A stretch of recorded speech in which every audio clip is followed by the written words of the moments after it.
judges at audiences.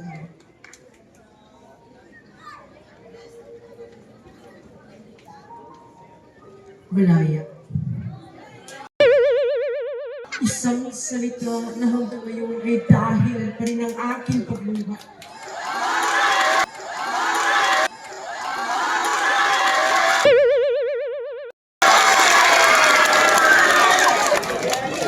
Isang salitang pinagsisihan ko kung ba't kita pinalaya.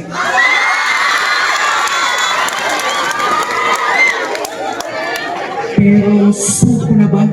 O paglalaban ka pa? Gaya ng libro sa umpisa lang masaya, pero para naman akong pahina na di mo naman binasa.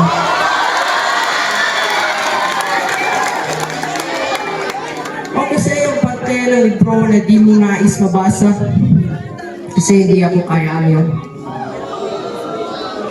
Sa mga susunod na kabanata o pwedeng masigurod mo lang lahat kung saan di ako kasama. Naalala mo pa ba? Yung ating mga ngiti di mawawala. Ba't ngayon, di ko na ito nakita? Masyado bang mapaglaro ang tadhana? O sadyang di lang tayo para sa isa't isa? Pero mas makabuti na kung tama na. Kaya pinapalaya na kita kahit ikakasakit ko pa.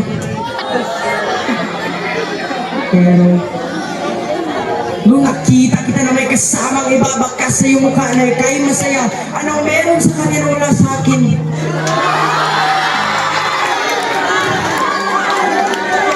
Binigay ko na lahat, hinahal kita na tapat, pero para sa iyo, dito sa ko.